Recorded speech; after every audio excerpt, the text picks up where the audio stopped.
평생 할머니의 살찌지 않는 몸을 유지시켜준 비결은 바로 소식이다.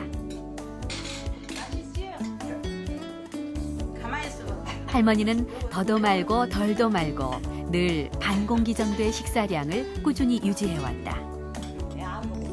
어려서부터 밥을 많이 안 먹어요. 근본에 그만치밖에 안 먹는 성질이 그래야지요. 밥을 많은 밥을 안 먹어봤지요.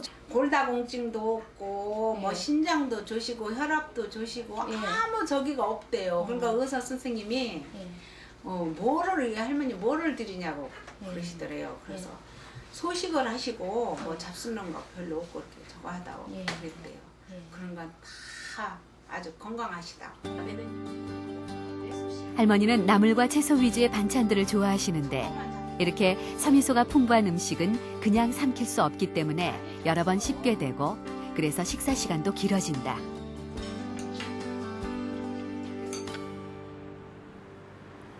최근 일본에서는 소식과 다자기 웰빙의 테마다. 도쿄에 위치한 한 패밀리 레스토랑. 최근 이곳에서는 카무카무 30이라는 건강 메뉴가 인기다. 30가지 재료를 이용해 만든 이 음식은 30번씩 씹어 먹어야 한다는 뜻에서 붙여진 이름이다. 현재 4번째 메뉴까지 개발된 상태다. 이 메뉴는 동경농업대학과 공동 연구로 개발됐는데 일본인의 저장력과 두뇌 발달을 위해 만들어진 음식이다. 음식 재료도 10가지 잡곡을 비롯해 콩, 버섯, 섬유질이 풍부한 채소 등 많이 씹어야 하는 딱딱한 것들이다. 조리 과정 역시 최대한 살짝 익혀서 씹는 맛을 살리는 것이 중요하다.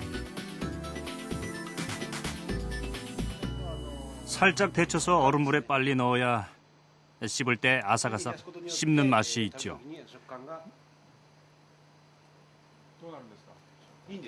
무엇보다 무르지 않도록 재빨리 데치는 게 중요해요. 또한 기름을 쓰지 않고 조리하기 때문에 카무카무 30의 한 끼 열량은 거의 600에서 700kcal를 넘지 않는다. 소식과 다작의 효과를 동시에 맛볼 수 있는 셈이다.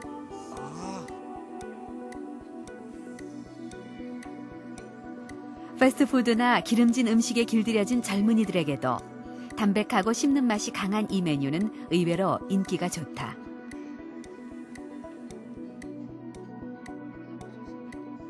평소 씹는 것을 의식하지 않고 먹고 있는데요. 이렇게 꼭꼭 씹어야 먹을 수 있는 음식이 좋을 것 같다는 생각이 듭니다.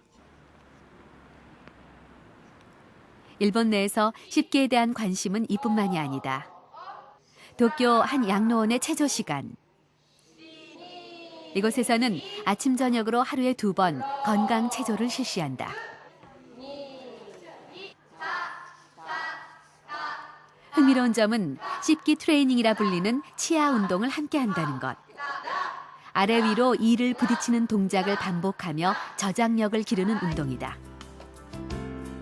치매 예방을 위해 고안된 운동이지만 노인들은 이 운동을 한 후 소화도 잘 되고 식욕도 좋아졌다고 한다.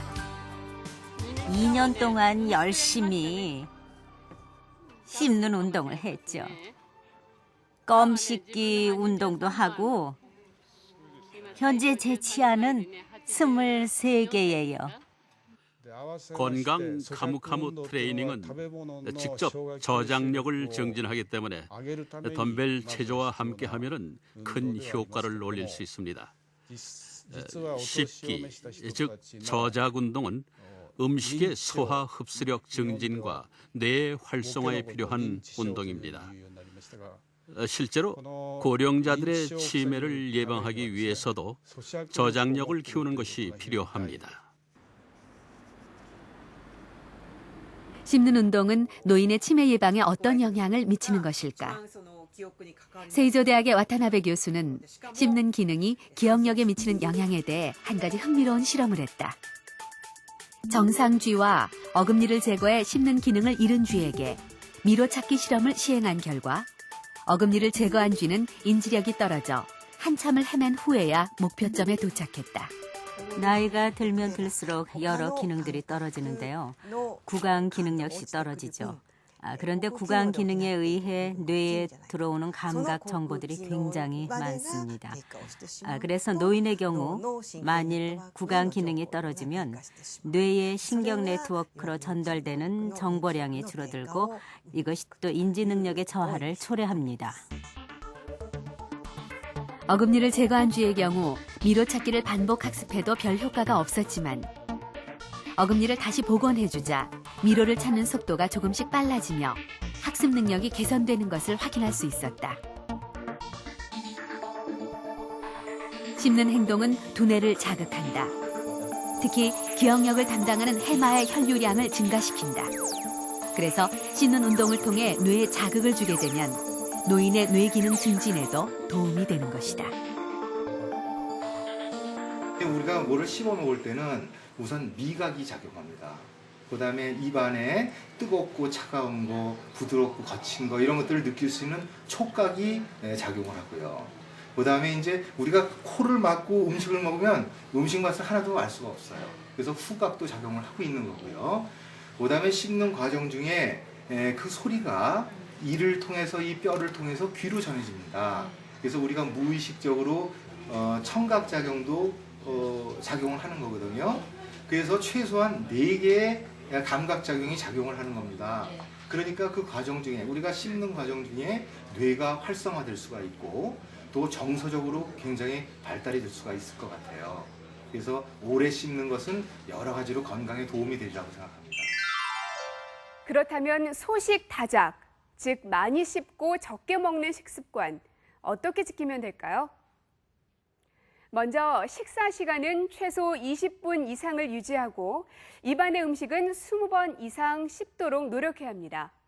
이것을 지키기 어렵다면 음식을 씹는 동안 수저를 내려놓고 있는 것도 도움이 됩니다. 또한 부드럽고 칼로리가 높은 가공식품보다는 섬유소가 풍부한 자연식품 위주로 씹는 맛에 즐거움을 느끼며 식사하는 것이 중요합니다. 빠르게 먹고 과식하는 습관은 처음엔 위와 식도에만 영향을 줄 것 같지만 이런 습관이 오래되면 대사증후군을 비롯해서 뇌졸중이나 심장병과 같은 순환계 질환으로도 이어질 수 있습니다.